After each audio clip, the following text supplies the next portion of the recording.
Tonight, we're tackling the ethics and use cases for AI art. Is it a valid form of art on its own? Can it be used fairly and ethically by content creators? Is it straight up theft? And does it actively hurt artists? Let's invite some folks on and talk about it. This is Did Y'all See That? Okay.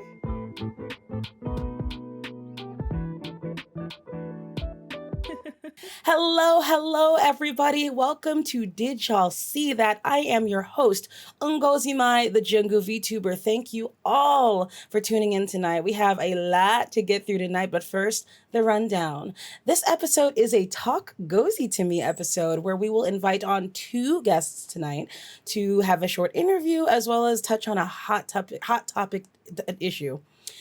Feel free to comment away throughout the show. I cannot promise I will be reading because, alas, this is a special show. It is not technically live. We have recorded this ahead of time. So while I still encourage everybody to comment away and engage with the show, I can't respond to you because it's not live.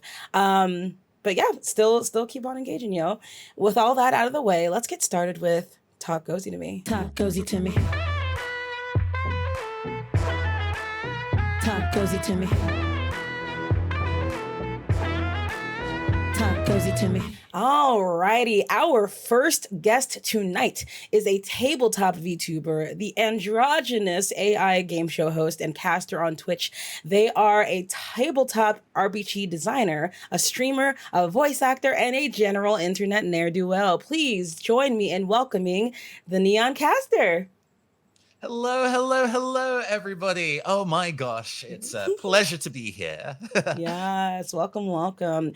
And our second guest tonight is an extremely talented digital artist on Twitch focusing on character design. She's currently working on a content series around developing a full VTuber deep dive from research to concepts to design to rigging to debut. Oh, it's going to be awesome. Please join me in welcoming Lunavite. Hey, how's it going? Yes, glad to have you both here. So yeah, let's get into a bit of an interview. Let's start with Neon. Tell us a little bit about your brand, Neon.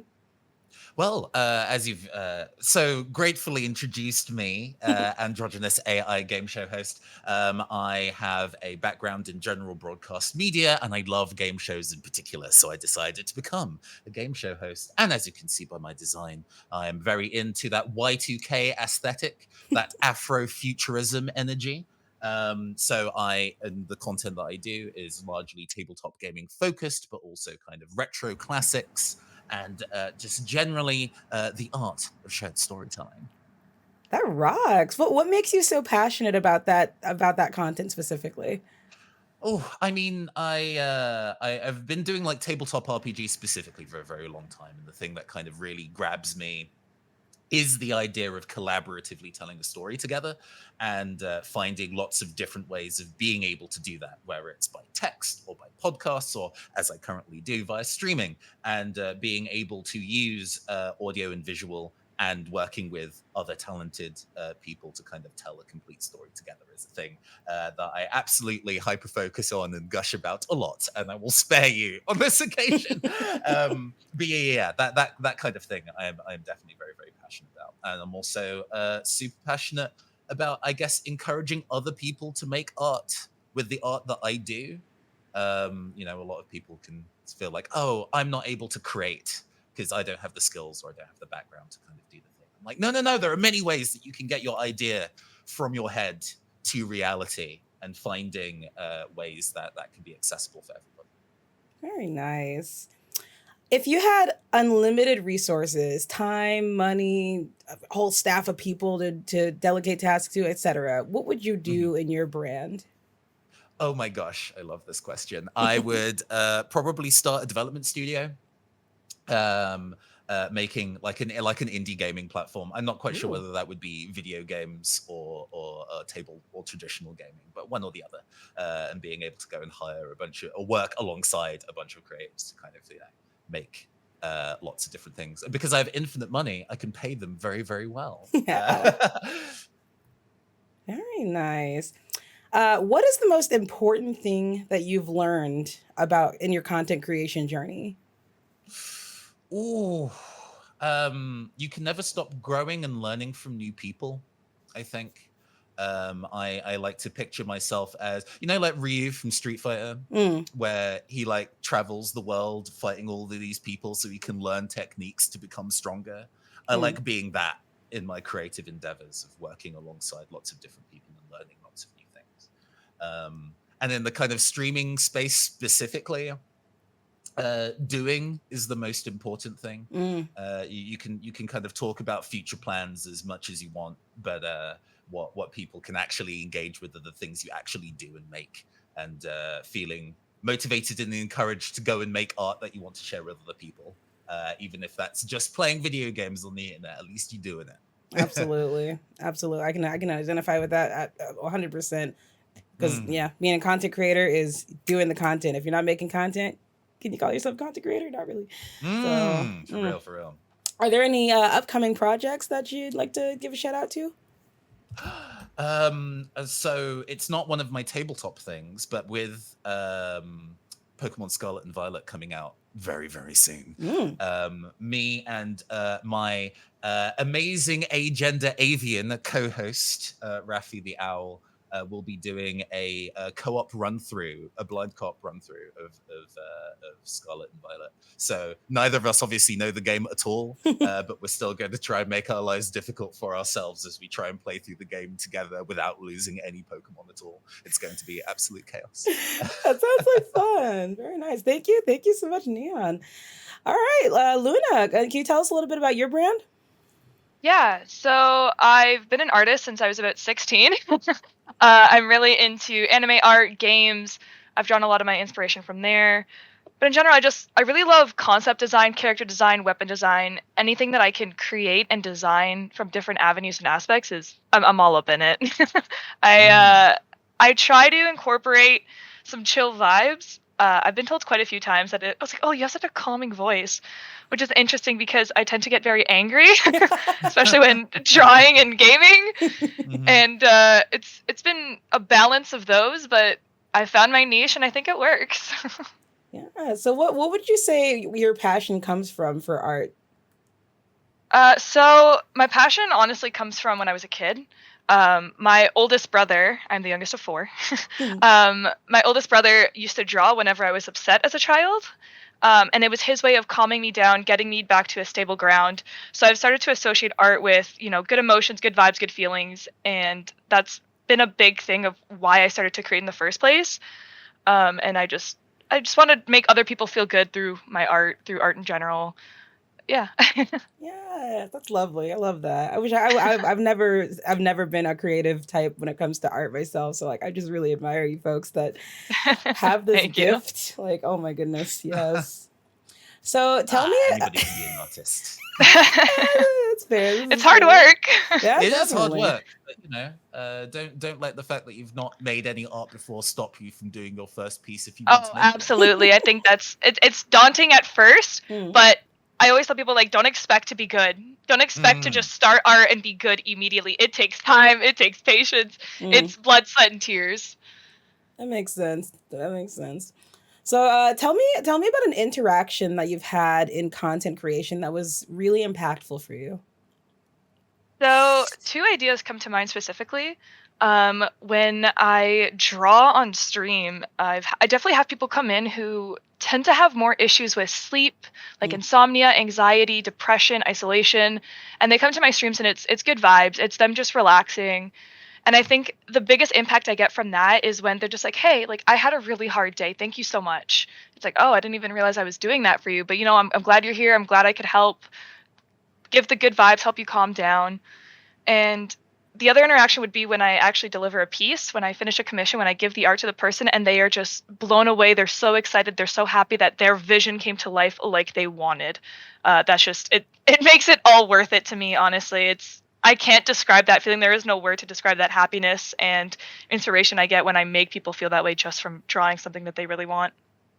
that's awesome. I can only imagine. Like, do you ever get like humble or like I don't know, like because I can imagine like people like just gushing over your art all the time, like you're so talented. Does that like bother you ever? Like people like No, being that much, you know?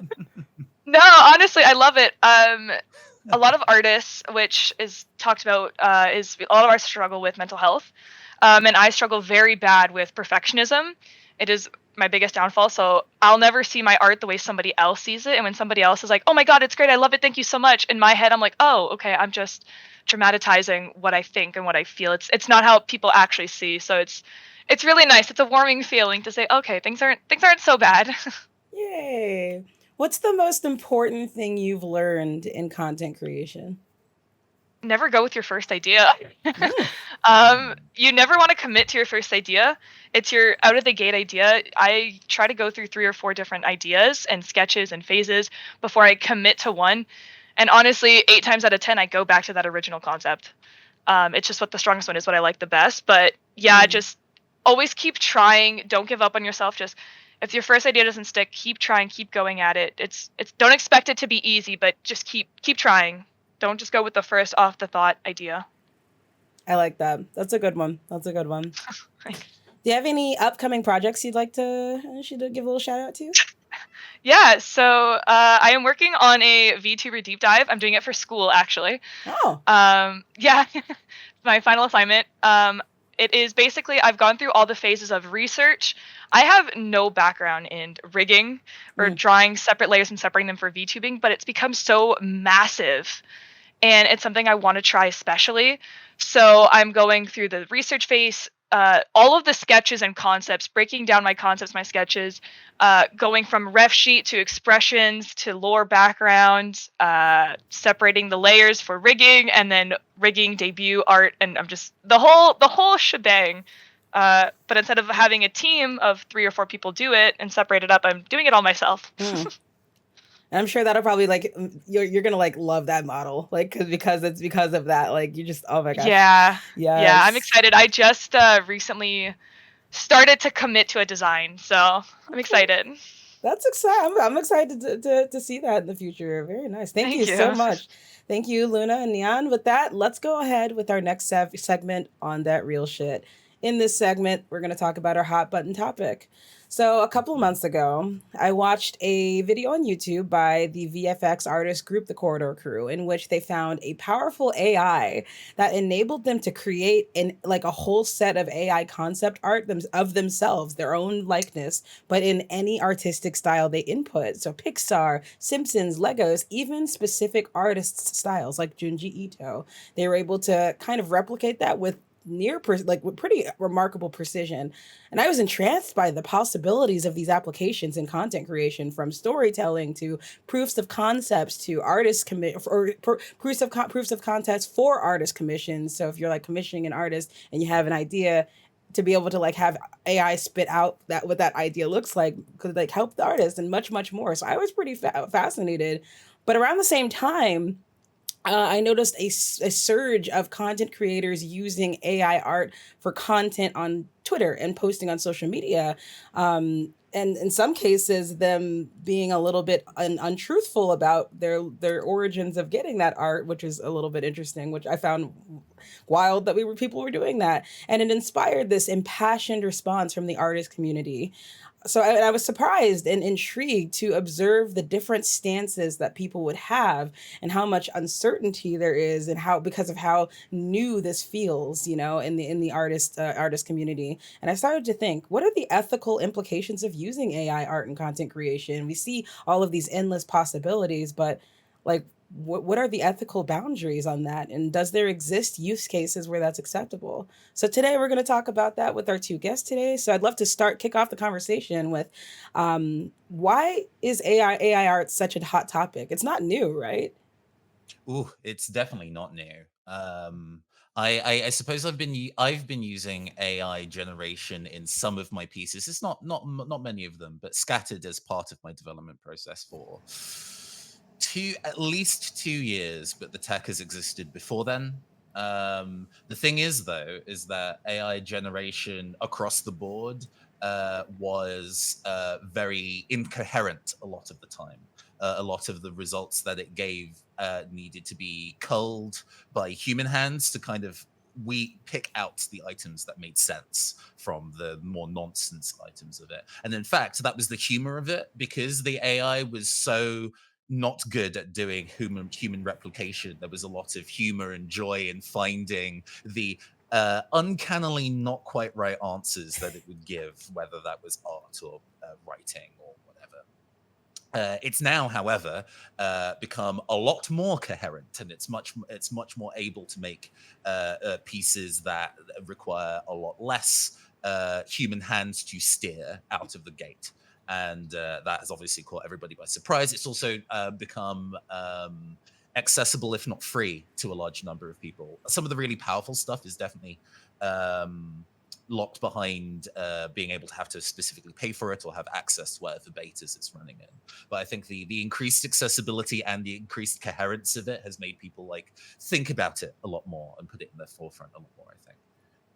Okay. Would you say that on the from the artist standpoint, the artist community, Luna, that is why it's kind of increasing in frequency and how much people are talking about it? So, sorry, having some technical difficulties. No worries. So AI art is pretty new, actually. If you look at the timeline of art overall in history, digital art overall is fairly new. It is the newest thing we have in art, which has branched out into, just digital art, AI art, 3D art, that whole thing. So it is rather new.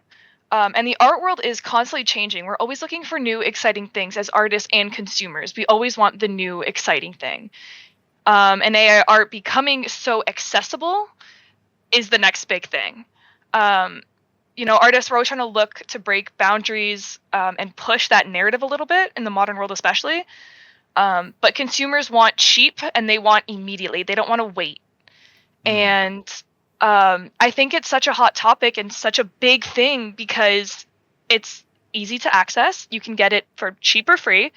And you can get it immediately. You don't have to wait. You don't have to wait for an artist to sit there and draw it and go through everything.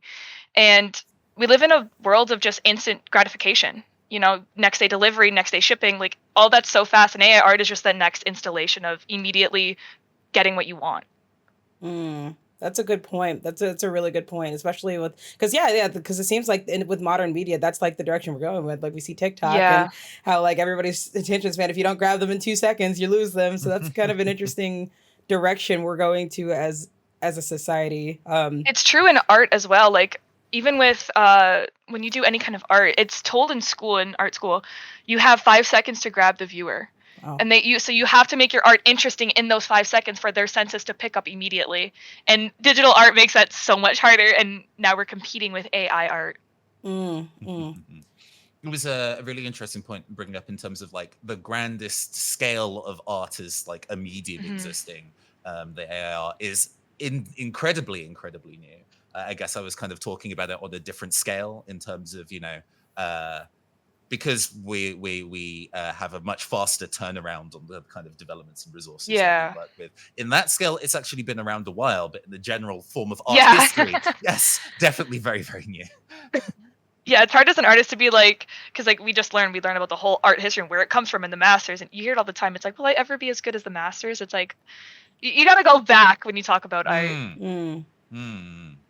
Okay, so that's kind of a good segue. So my next question is AI art a valid form of art? I've seen a lot of impassioned opinions saying that no, it's not art because it's just a collage of things. But then I've seen other artists that use AI say that no, there's like an entire process you go through. It's not like you just put in some keywords and then you just take what you get out. Like it's like there's refining of those keywords and there's refining of your vision and stuff. So what do y'all think? Is AI art a valid form of art?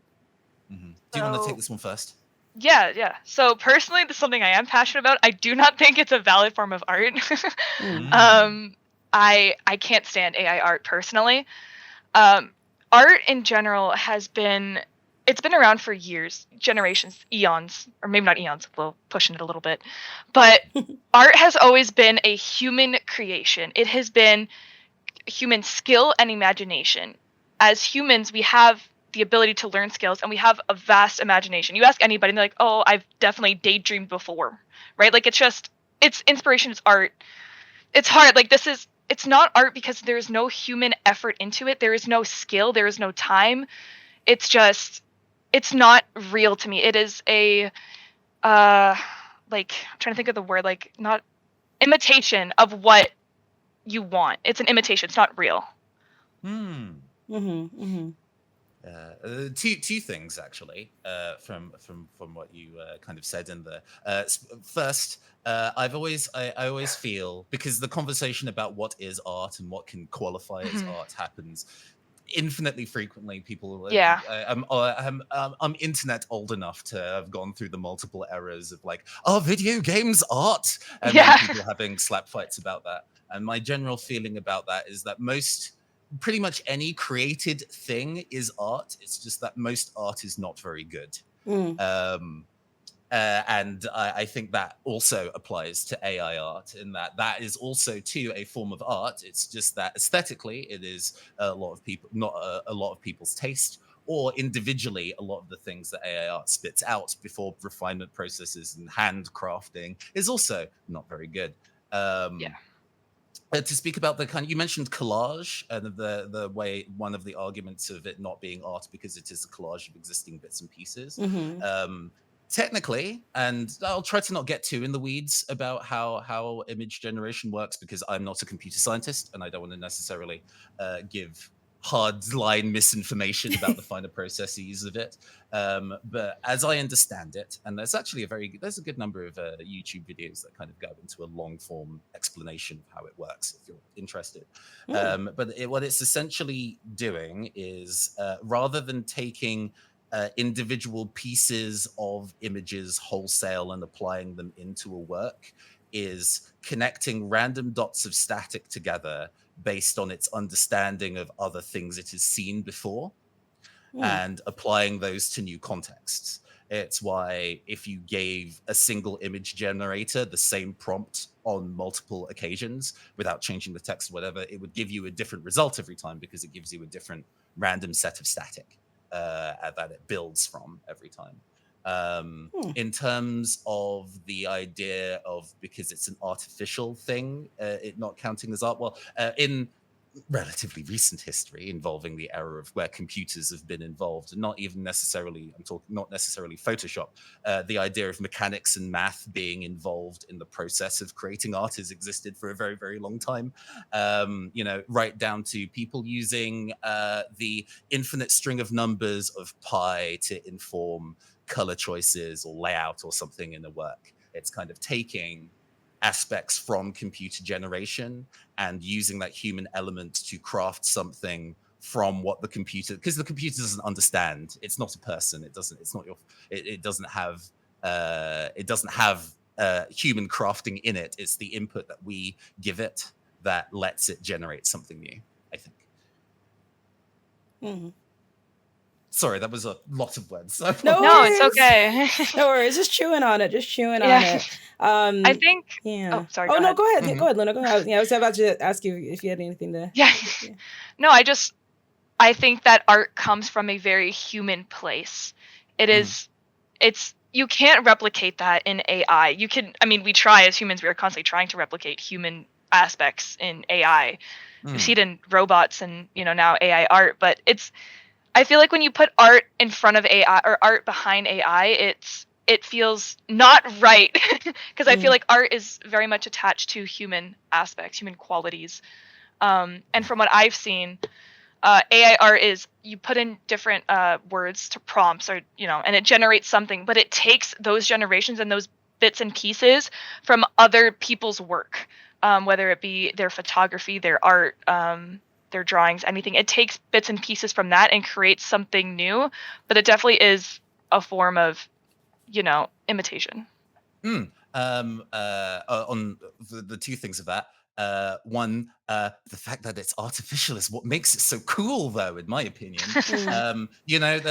We'll probably get into it as we continue to talk about it, but the Mm. instances that I have used image generation as part of works is specifically because I cannot ask a person to go and make something in that style. I want it to make something fake because that is what I am using it for, as a tool to build Mhm. on top of something else. There is definitely the intent. You can try to specifically ask this tool to do something that it is not good at. In that, try to perfectly mimic the human touch, and it will fail because it is a tool. It's a, I could try and use a hammer to try and do a screwdriver's job, and depending on the circumstance, I could probably get a screw to screw it eventually that way, but it is not the most efficient or artful way of doing that particular task. Mhm. Okay. Just Go ahead. Go ahead. No, go ahead. Sorry. just to touch on like because you said you like that fake appeal, that fake look of your art. Correct me if I'm wrong. I don't know if I heard that right. Yeah. No, Okay. the instances where I've used the AI as part of the reason of it is to go and make something intentionally computer generated and artificial. Yes. Okay, yeah, because like I was like, if you want like that fake, very not realistic style, there is a style out there, and I do firmly believe that there is a style out there that there's millions of artists, probably billions of us in the world, and there is a style out there for everybody. And if it comes down to it, I think supporting human work over AI um, would always is what I prefer. But I'm also trying to like approach this very respectfully, so I don't want it to come off like I look down on people who use AI art in any way. So I hope I don't come off like that. No, it's all good. It's all good. And I mean, this also factors into the process of how, or because there's the programming that goes into the image generator itself, right? That doesn't exist arbitrarily separate to any input. That was itself crafted. What data set you put into the AI art is also a process within itself. There's probably going to be looking also at the notes, the discussion of stuff like DALL-E specifically, or Midjourney specifically, as one of those two of the most available and currently discussed generators. And there definitely can be some ethics discussions about how those are specifically made or what data sets that they are trained on. And I think that is the crafting of the hammer rather than the hammer being a poor tool as a concept. How the hammer is made and who made the hammer and why, I think is some of the big discussions around that kind of thing. That's actually a good segue into the next part of this. Like, when is AI art ethical versus unethical? Because it's interesting you mentioned that. That's one of the arguments that I've seen, is that the learning, the one what like learning teaching the AI it's what it needs to know in order to be able to generate art is can be seen as an art form itself. So I'm wondering, like, is it ethical if, say, somebody got a collective of artists together and got their permission and fed an AI from only artists that consented to it? Does that make the AI art ethical? Does that make it art? I think absolutely. That's people collaborating on a project and then using a tool specifically shared to create something new out of that. A friend of mine, I realize, just to preface this, but just the fact that I'm sitting on the show and talking about the fact that I am willing to engage with the AI art at all will make me persona non grata to a subset of people in the world. So with that borne in mind, I am not going to go and discuss the name of this person, even though I love their work. Because I don't want them being hounded unnecessarily. If that is a thing that people might do, I assume your audience are delightful people. And they would never do such a thing, but you got to go and protect other people where they need to. For sure.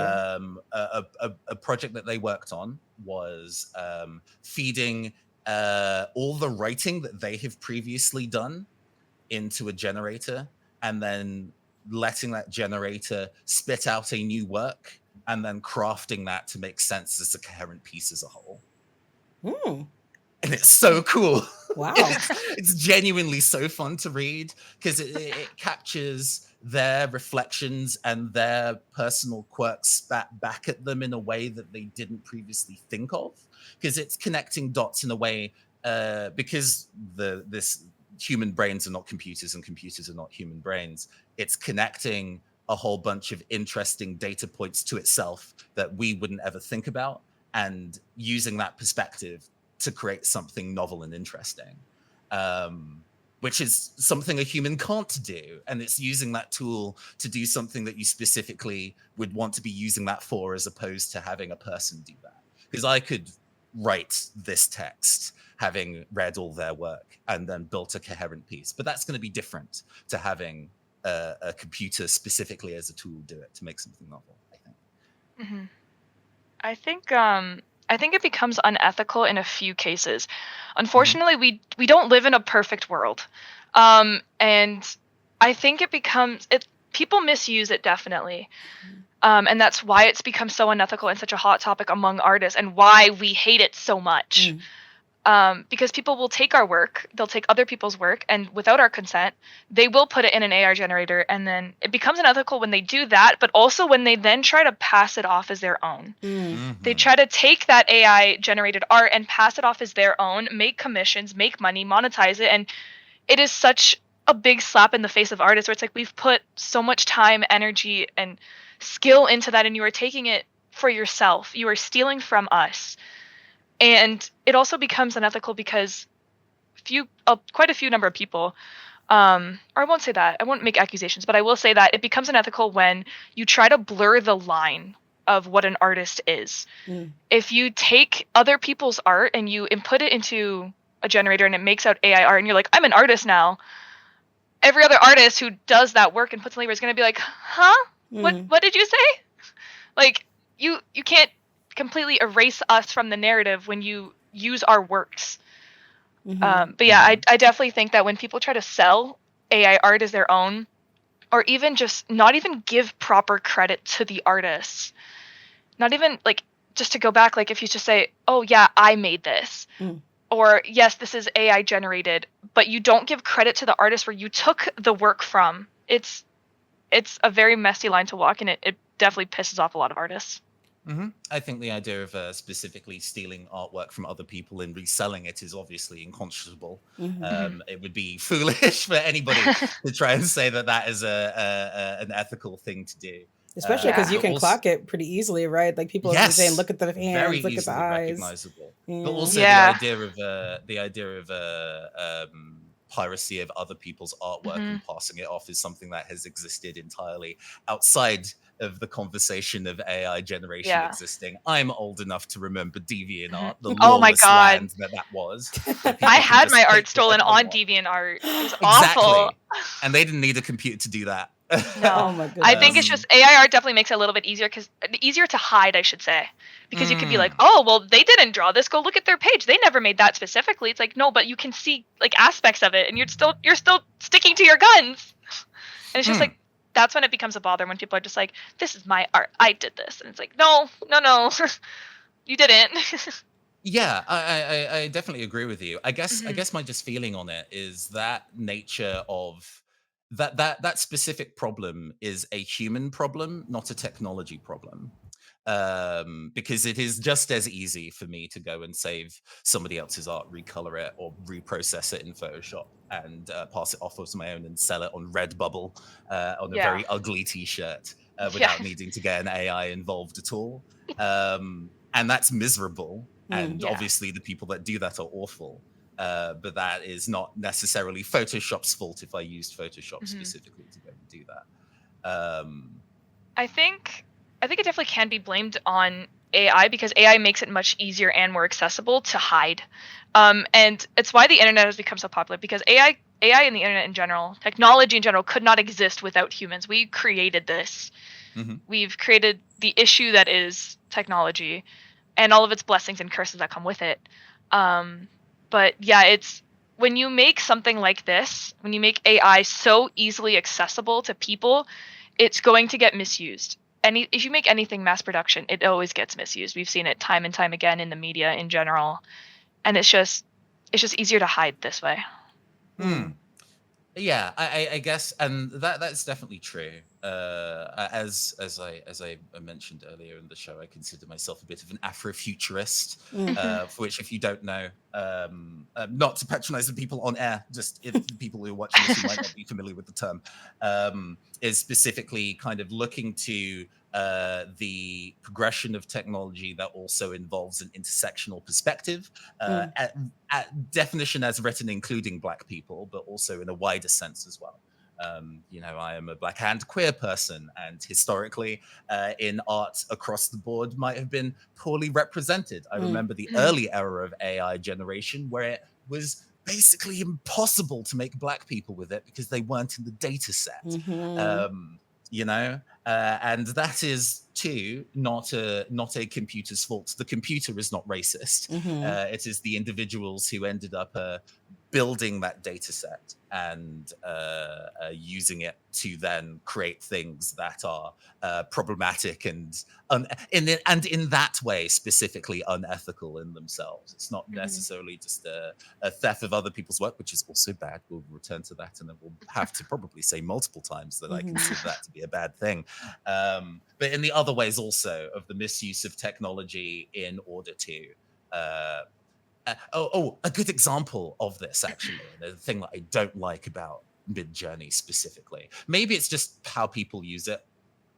But if you ask it to generate a person, aside from the eyes not matching or the hair looking like plasticine or whatever, Mm. um, if it will genuinely, if it tries, it will try to, if making a person will genuinely skew to making it a woman and also skew to making it a beautiful white woman if possible, even if you don't ask it to. And that is very telling of both what people ask it to do, because it's, I guess it's kind of assuming that people want that, but also the data set it was built on, the wide variety. I don't know what data set Midjourney was built on, unfortunately. I wish I did know. But one wonders if there is just kind of like vats on vats of beautiful, buxom white women that are poured into this computer. It's like, no more. I have enough references of this. Please don't send me any more of these. Yeah. Endlessly churning out a line of these as people continue to keep requesting with different hair color is depressing, but also very funny to me. I can't talk too much on the aspect of I'm not part of the black community. I am very noticeably white. So I can't talk too much on that, but from an artist's viewpoint, I can say that there needs to be more representation in the artist community. And I can understand why AI art was used in some aspects to find that, because for a long time, the art community didn't know how to draw black people. Still And doesn't. Depending in a on lot where of you ways. are still in the world, doesn't. yes. Yeah. It's only become recent where more artists are taking that initiative, which should have been done initially. And you can't call yourself an artist if you're like, I draw white people only. It's like, that's no.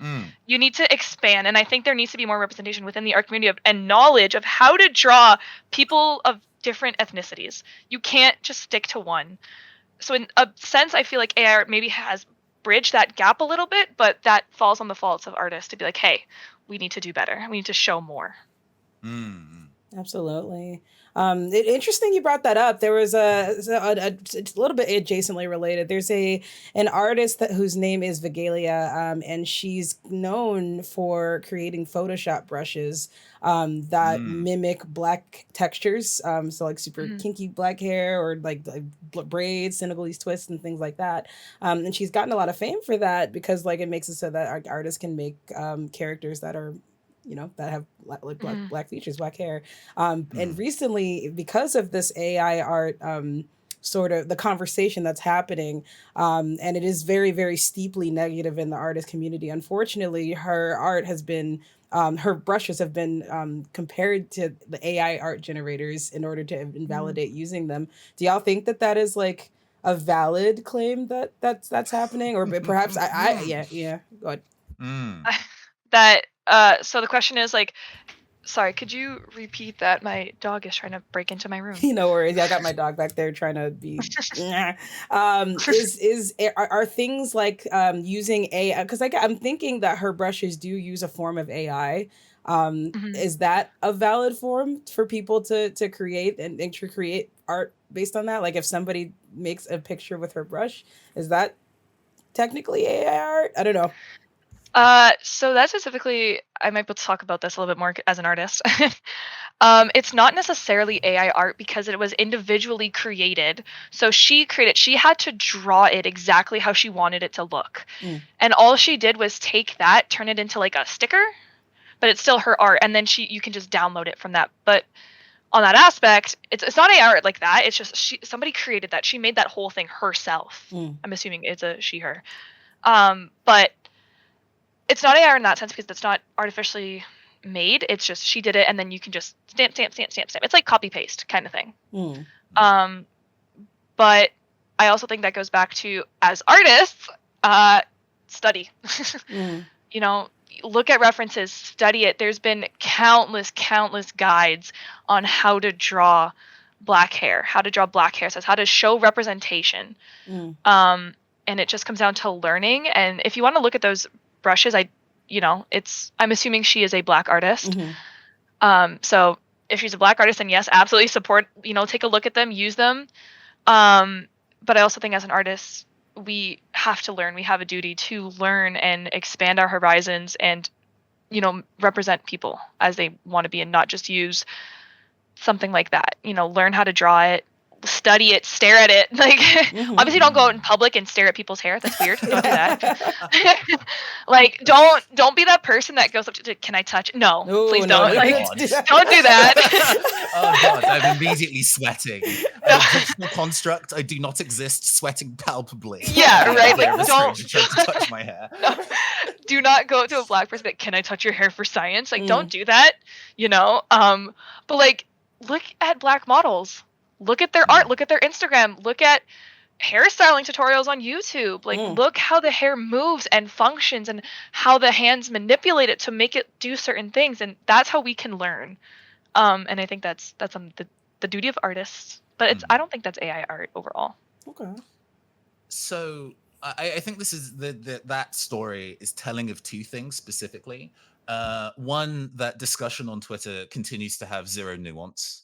I think the pushback against AI art, meaning Mid-Journey or DALL-E specifically, has made a subset of people in the online discourse art community, because I'm not specifically talking about people who are just actually making stuff. I'm talking about the people who are arguing on the internet. Oh yeah. Being a real artist is about doing lots of very difficult things. And it is about blood, sweat, and tears. And I think it kind of leans in to the specific kind of like trope that being an artist is suffering. They're the people who have gone through terrible things in their lives, but it means that they can make real art. And I hate that conceit so much. It's an awful metric to base one's work on when you're trying to create things.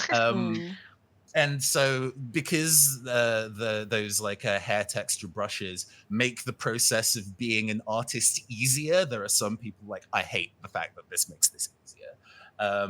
I am part of a community of people who are comic artists, and they are, depending on the circumstances that they're working in, have deadlines, either by the nature of the people that they work for or in, or just the fact that the internet is an endless gyre of demanding new content, and so have to continue to keep making pages, or the comics hosting service that they're always going to stop prioritizing them on the front page.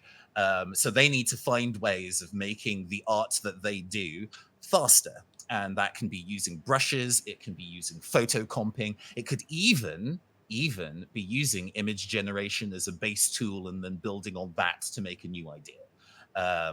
As an example of that, I'm not a serial artist. I do the illustrations and stuff that I do are single pieces that I use for tabletop portraits and things like that. But a case study, if that would be of use. I, as an asset, as part of my streaming setup, wanted an armchair that I could use for a talk show. And I wanted it specifically to be an armchair. I didn't want it to be like one of those hideous gamer chairs that are terrible for real world people backs. Oh yeah. Those are awful. I wanted it very specifically to be of an art style that mirrors my kind of retro futurist art style. And I wanted to be able to make it myself. Because while I do commission artists for things actually quite frequently, there are lots of things that I can't do as an illustrator that I'm more than happy to turn to somebody with that skill set to have. But I used an image generator to make a handful of chairs within a specific style, that kind of surrealist, plastic, unreal style, almost like a toy, using a mashup of like open source photographs and then my own skills as an illustrator in combination to make a very unusual, very unique piece of furniture that now sits in my digital home while I stream. That AI was part of that generative process, but I wouldn't say that I stole the chair from someone, or that I didn't work to make the item.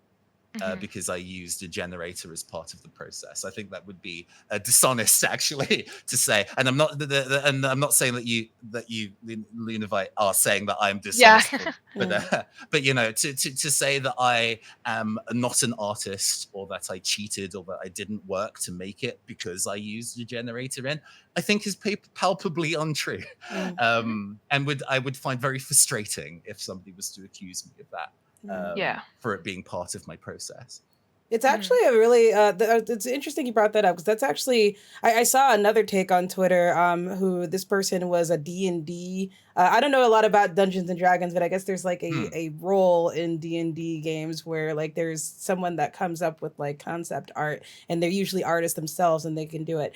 And this person was very conflicted about AI art, because as an artist they were like, no, okay, this is like feels like stealing to me, but at the same time, in the nature of like Dungeons and Dragons, you have to be very creative. You have to create these worlds that don't exist out of nowhere, right? And it's like when it's when they're trying to commission that sort of thing, it's really difficult to explain in words. So this person would go into an AI generator to try to come up with a concept. Like if they, for example, like they wanted a mushroom world, if they would have Googled mushroom world and tried to find references that way, they would not find what they were looking for. It would be like a planet with like a mushroom on top or something. Whereas then they put it into an AI generator with some keywords, and it gave them like a great concept that they did not intend to use that concept like in their art. They just wanted to send that to the artist to commission that concept. So is that an acceptable use case of it? If, as long as you're not like redistributing the art, can you still use the tool for the idea of like concept? Or even like,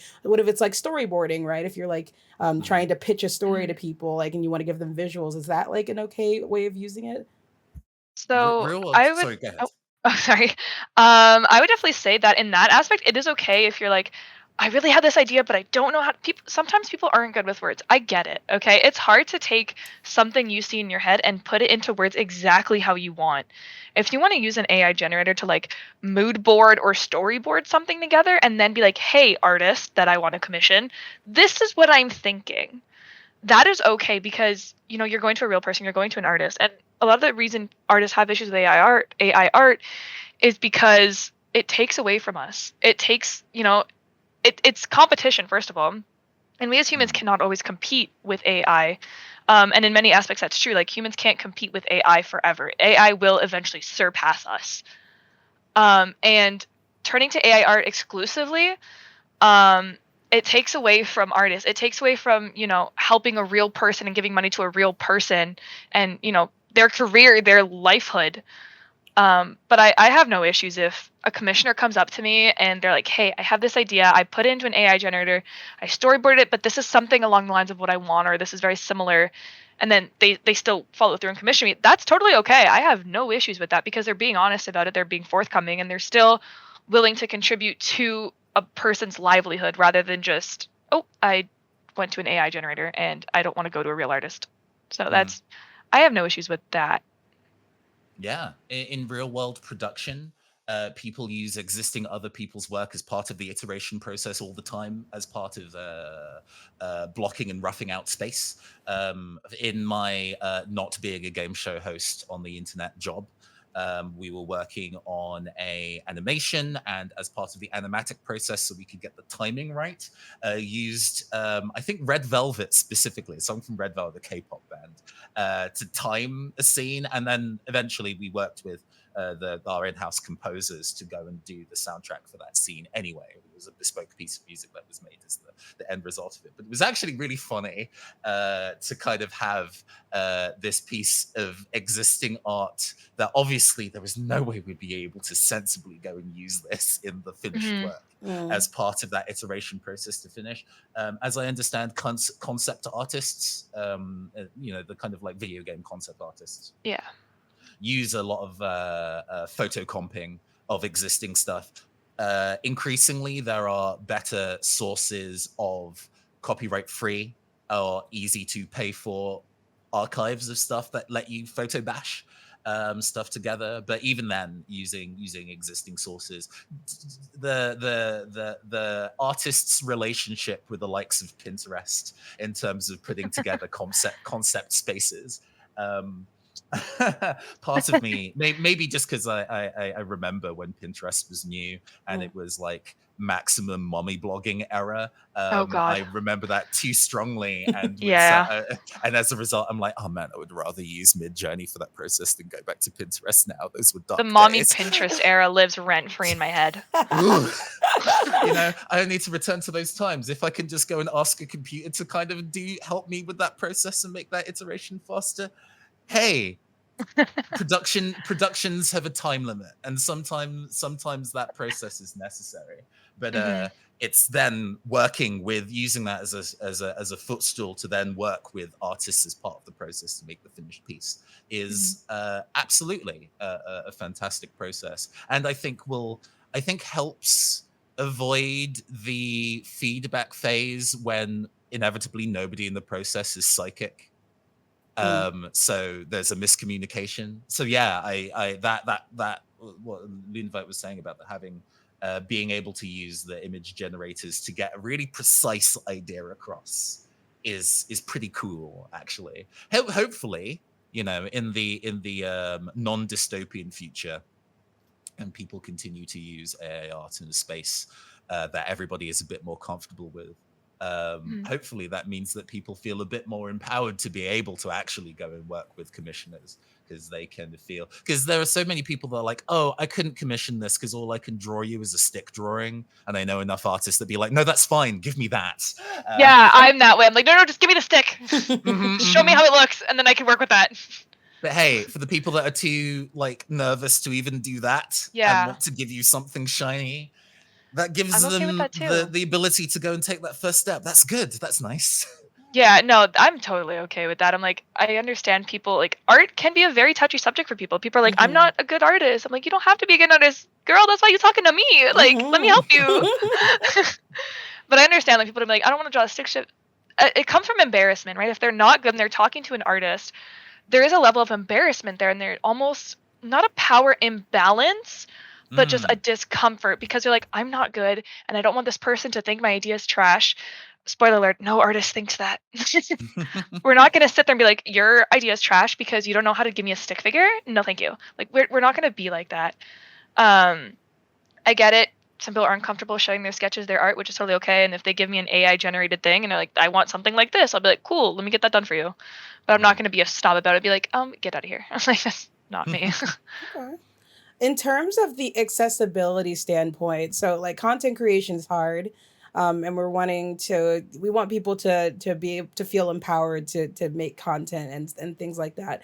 And AI art being very accessible kind of gives people an avenue of doing that. So would you say that if a new content creator is just getting started and they're wanting to use AI art for some content that they're trying to produce, but they are very clear with their stance. I don't own this art. This came from an AI generator. Those are styles from artists that I do not own. This is just me using this to get my content across, like be storytelling or whatever. Is that acceptable, or is like as long as they make very clear that it's not mine, it's AI generated, etc. Is that enough?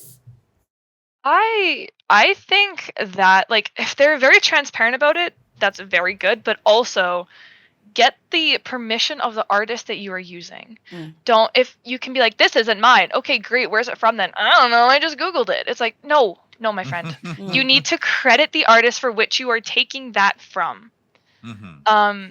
Yeah, that if they're transparent about it and they properly credit the artist and they also ask the artist, it's okay. Because a lot of artists will have their art displayed of personal characters, for example. This was a really big deal. It still is.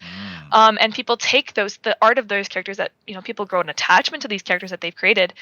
Other random people, because it's the internet and it's anonymous, they'll take those characters and claim it as their own in like random things. Like, oh, this is my character. It's like, no, you took that. So don't use it for personal use in that sense. Just ask people for their permission when you use their art. It's do the research to find where that art came from. But if you're using AI art for personal use and you're like, this is mine, I am not trying to make money off of other people's work, I think it's okay.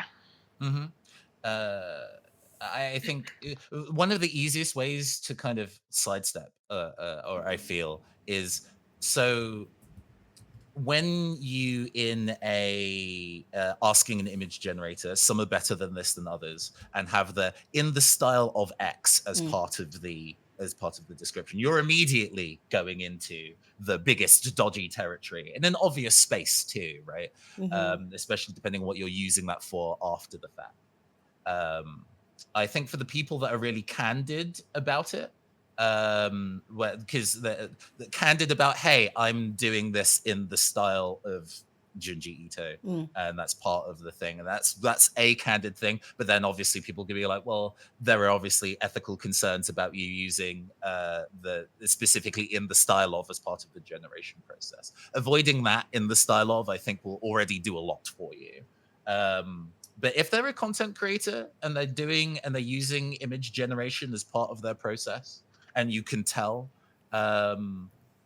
that's fine. I think I think more like with any other art that exists in the world, if it is not to your personal tastes and you don't want to support it, you can just not Mm. support it. It's startlingly easy, and it's easy to tell as well. I think a lot of the time, separate to the instances of the kind of like old school directly lifting a piece of artwork from, say, Google, Mm. because then it is actually a completed artwork from a person and looks like a completed artwork. And in those ways, those are actually quite harder to discern if you're not familiar with the artist it's being stolen from. Mm.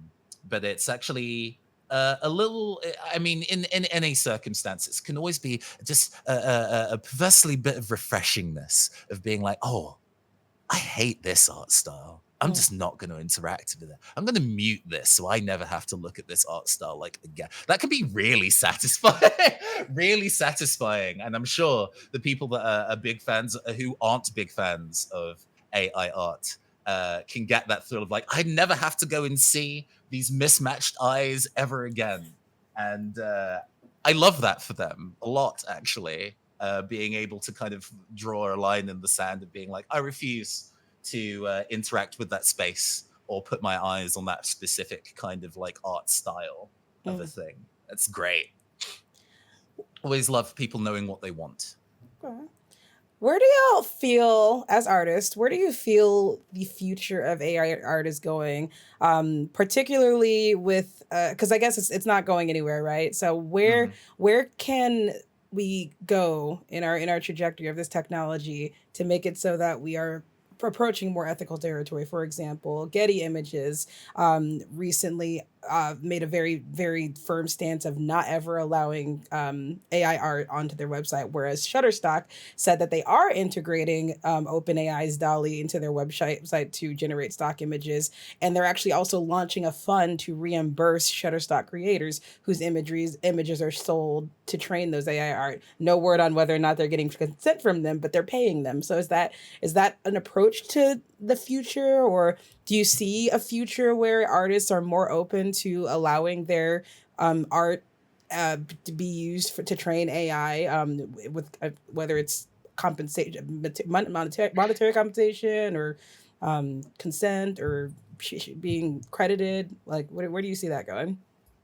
I think, I mean, if you start crediting artists and you pay them for that compensation, we're not going to have an issue with it. If you make it harder for people to steal our work and you say, "Hey, we don't want people to steal your work. Can you give your art to us, like, or aspects of your art so we can train our machines to not include it." And you pay them for that time and effort. I think a lot of artists are going to come around to it, but I don't see that happening.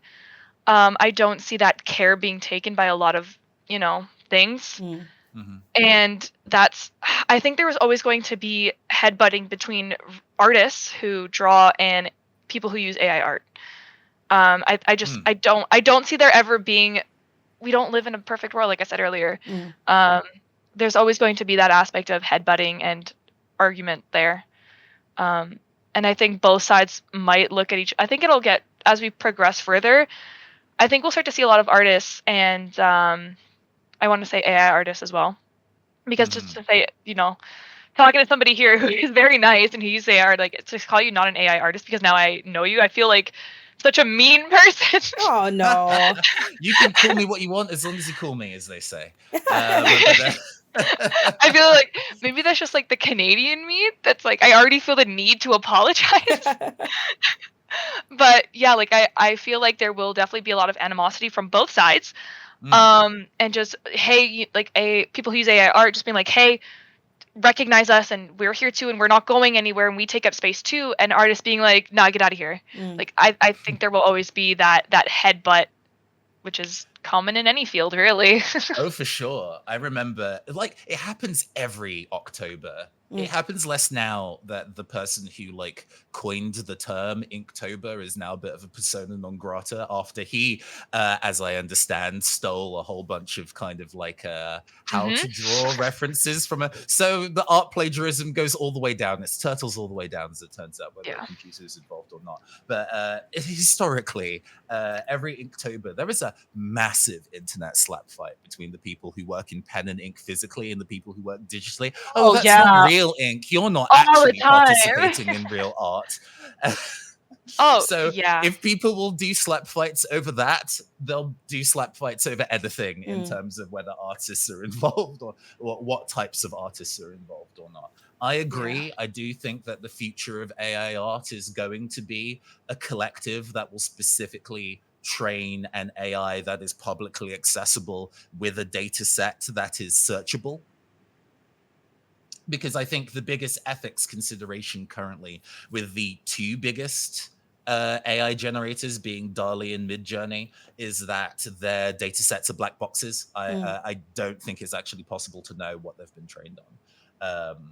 And that not knowing is what makes people very concerned because there are very joyful art generators out there. There is, for a period of time, everybody was obsessed with the Pokemon AI art generator that made a Pokemon based on like a name that you gave it. So it's like, oh, this is me, the Pokemon. And it's using the entire data set of artwork that exists in Pokemon. And people are more okay with that, maybe because the Pokemon company is a big mega corporation. And they're like, well, they don't need the money that might or might not be sold from bad Pikachu drawings or whatever. That case was actually pretty interesting because it was an overtrained AI. For those who don't know what that is, it's if you give an AI image generator too much of a similar thing, it will start to consistently spit out that thing, whether you ask for it or not. I mentioned earlier about the buxom white women that Midjourney likes to make when you don't want it to sometimes.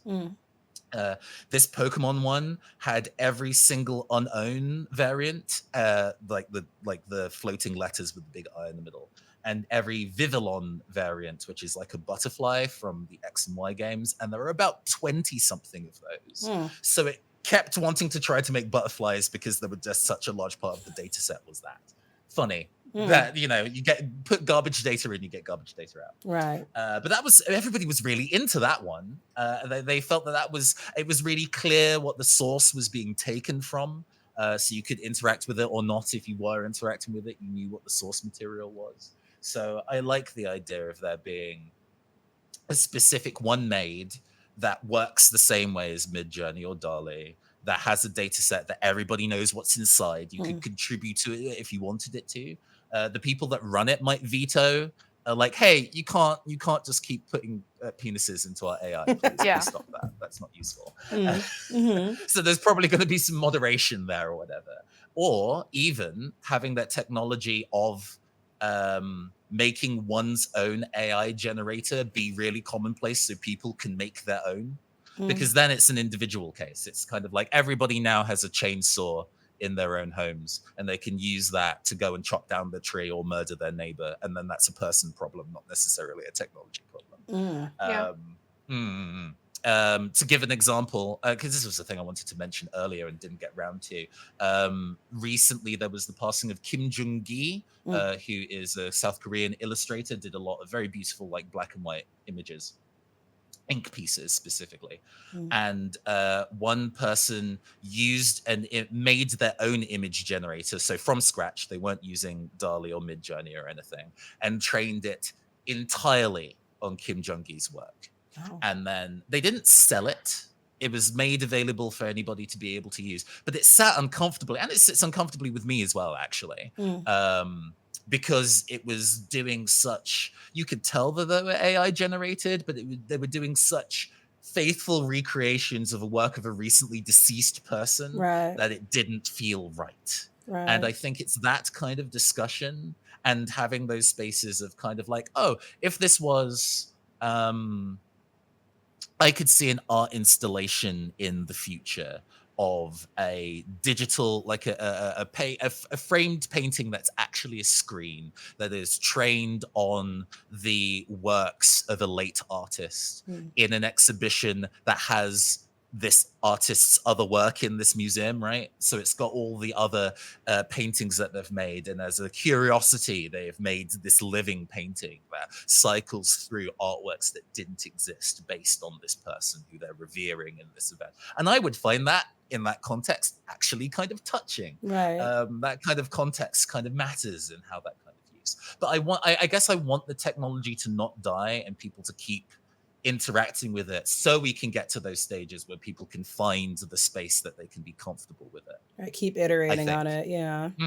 Because if it just becomes a circumstance, it's like we can never touch this we can't touch this tool again, or it feels that nobody is ever comfortable to touch the tool again, we won't find the circumstances where it is making beautiful and interesting art that is ethical and everybody could find interesting.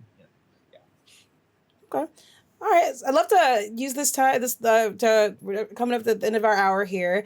Any final thoughts or calls to actions that you folks have? I'll start with Luna.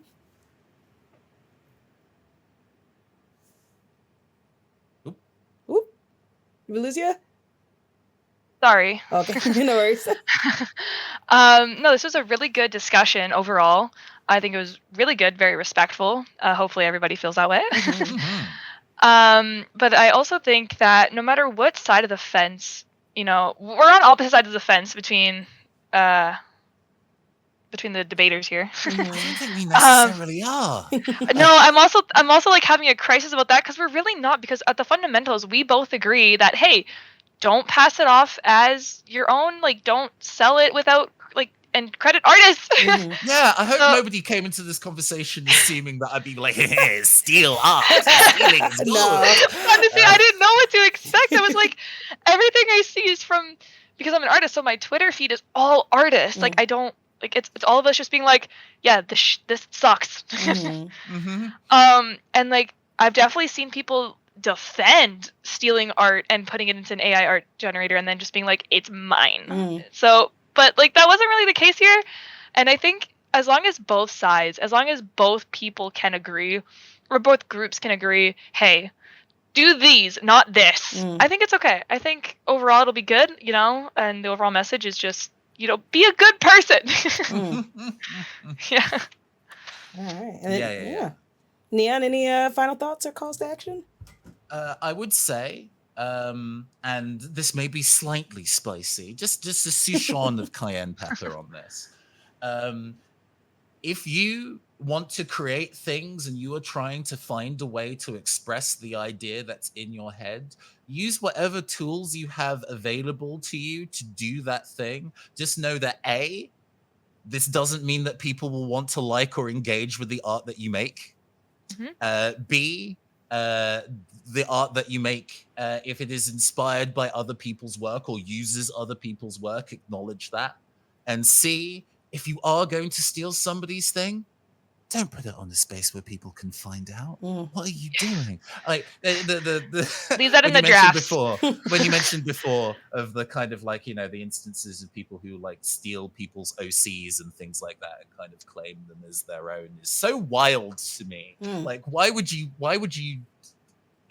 put yourself in a position to get caught? I know that there are people out there who do, for example, Dungeons and Dragons and need to have a Dragonborn rogue artwork for the game that they are playing at home. Nobody is seeing this. This isn't on the internet. Nobody's recording this session. Then they're going to go and take a Dragonborn rogue that they go find on DeviantArt. And you know what? As long as they tell literally nobody and they don't post that it's their dragon that they drew, fine. I don't think I could find the energy in me to be exhausted by that. There are too many people in the world who do that as a thing for me personally to be offended or stop them. Just don't say that it's your.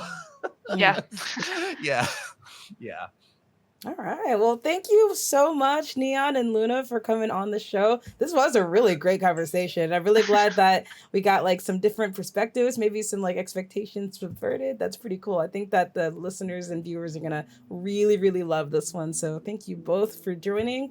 Yeah, folks, this episode will air officially on November 9th at 7:30 p.m. Pacific on Twitch, which is Did Y'all See That on Twitch? And then it'll be available on Spotify and YouTube the following Monday. So again, thank you for joining. And Yeah, thanks for having me. Yeah, it's been amazing. I look forward to watching the live stream or the VOD and seeing people drag me in real time. It's going to be fascinating. Sweet.